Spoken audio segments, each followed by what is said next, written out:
We made it to the Terlingua RV Ranch and Lodge. Yes. Did you think I was leading you astray yet again? Yes, again. And we're going to put a tag on the back of your camper that says, "Do not follow Sean on rock roads." Only on YouTube.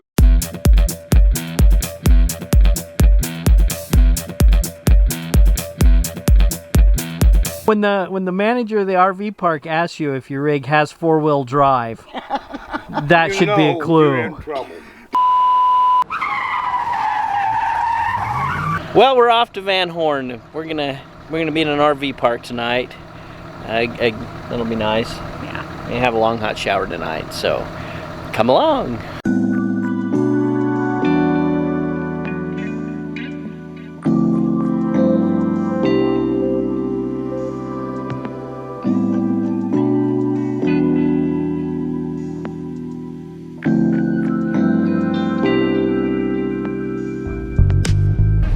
Yes, sir. Thank you.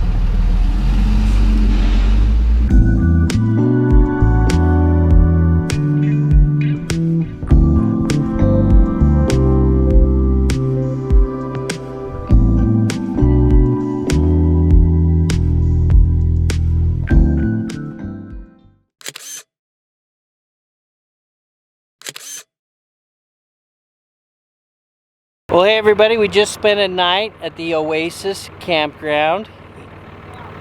Kind of small. Oasis RV Park and Campground, here in VanHorn. Yeah, Angie said it's kind of small, but you know, hey, level spot. Yeah. Power was good, water was good. The sites are kind of narrow for today's rigs that have so many slides. Eclectic. Yes. And you know, again, this is one of those towns fun. that seems to be the town seems to be dying. I mean, we've run up and down the road. There's a lot of motels. There's several RV parks here, but I mean, I don't know what people do here for a living, but it looks like most people are not sticking around anymore. Yeah. Which is just sad. Anyways, all right. Well, we're off to Big Bend.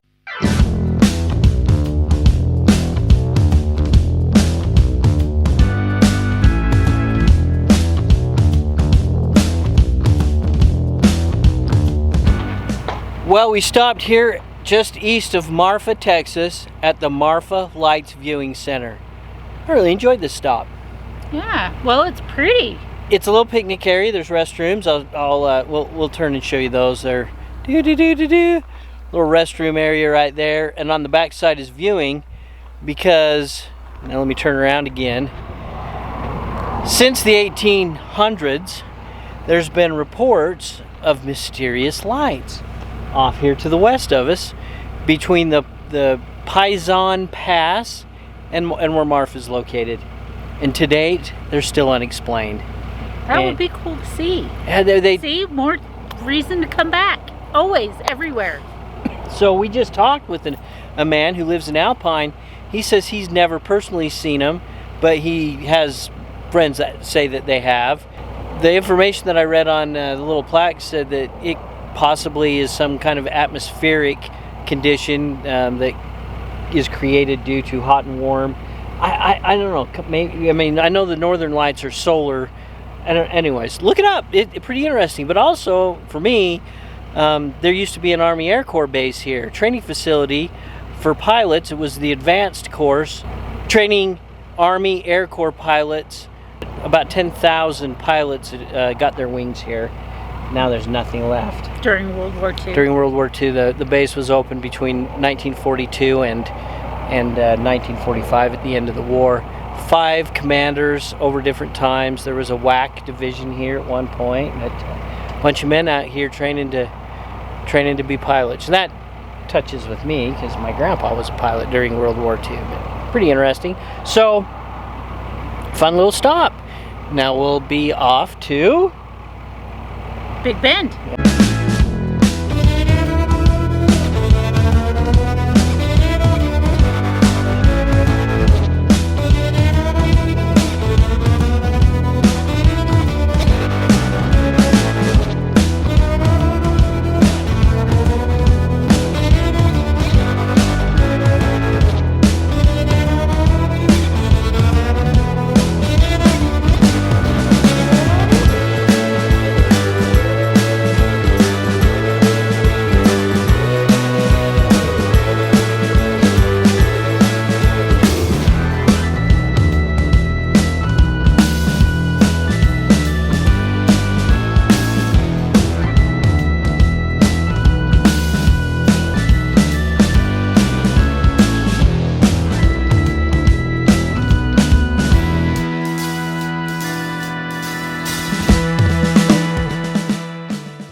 Are you serious? It's 70 degrees and you just put your jacket on?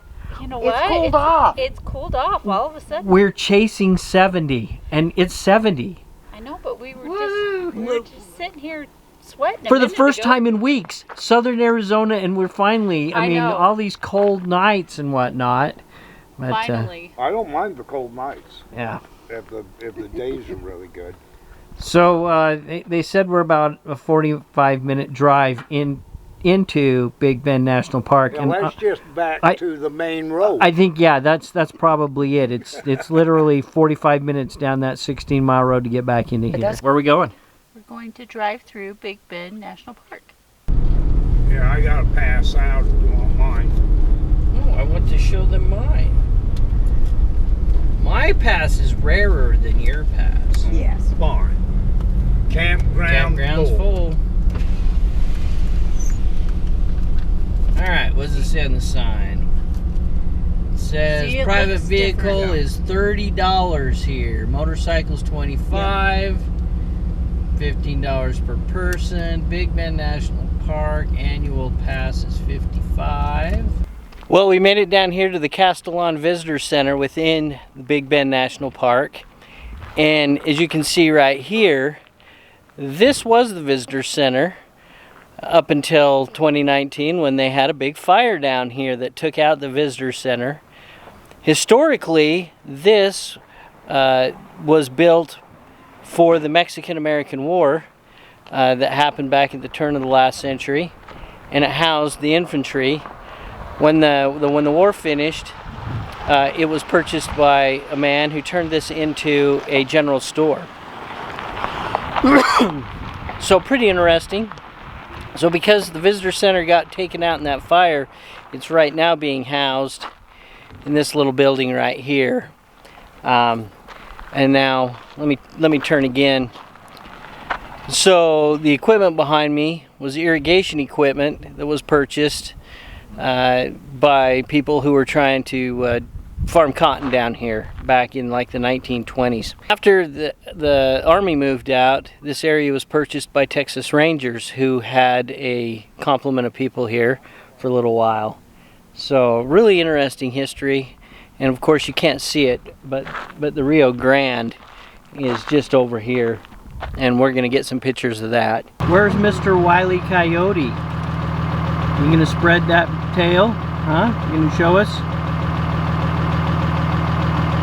He's not scared of us. Right there. He's literally 10 feet away from me, right outside my door. So, are you gonna wade over to Mexico? No. Come on, don't you want to be a señorita for the day? Oh, and of course, Jazz! Jazz is ready to wade over. Riding on the front seat. Jazz is ready to become a Mexican dog for the day. Instead of an English Springer Spaniel, she'd be a Mexican Springer Spaniel. No? Is that how that works? It looks a little shallower right over there. It does. I'm just afraid if I attempted it, I would get my underwear wet. I think you would. I thought the Rio Grande was bigger. Well, it could be real big if it's the wet season. Yeah. I was going to say, I think at times it is bigger. I mean, look at how... Look at this boat ramp. Yeah. It looks like there's times it's much bigger. Well, this one's not Mexico, okay. U.S. Mexico, Yeah, but that always put the block U.S. below the... No wall here. For the tread, a fraction of it.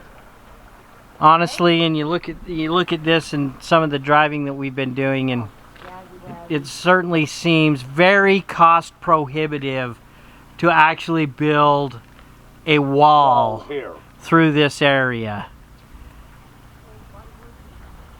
And beautiful though.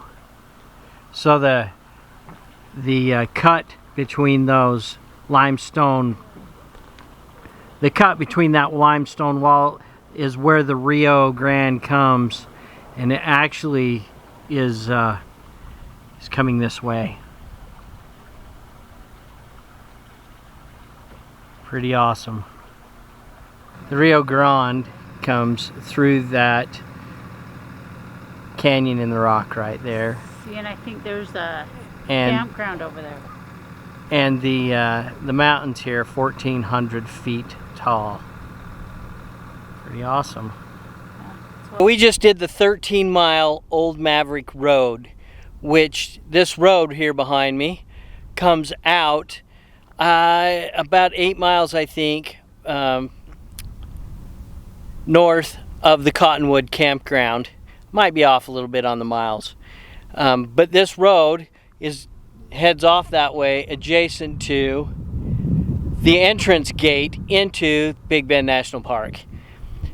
It's a wide road in most of the places, but oh my gosh, beat you to death. Washboard. Did go through a couple of really interesting washes, and glad we did it. Don't think I'll ever do it again, but hey, you never know. The campground was kind of interesting because I had tried to look online to see if we could possibly stay in that campground, but it was all full up. And one of the reasons I think why is because literally half the sites are closed due to COVID. The Castellone Visitor Center, it was interesting to learn about the fire and visit there in the history, but Big Bend is a huge park. Our RVs are actually up here. So today what we did, came down to Study Butte, came in through here, you are here, and then we did this loop right here. Down to Castellone Station, up along, we had picnic down here, and we came back up this Old Maverick Road right there.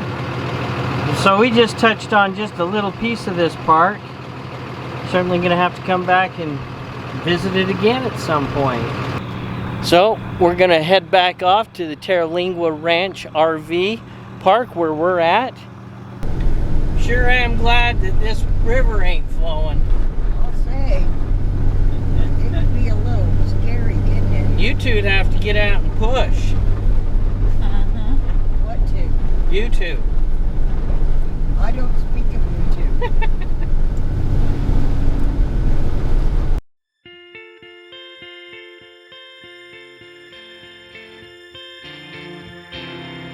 If you like the video, please give us a thumbs up. If you haven't already, please subscribe and follow Angie, Jazz, and I on our journey. Thanks for watching, and we'll see you down the road.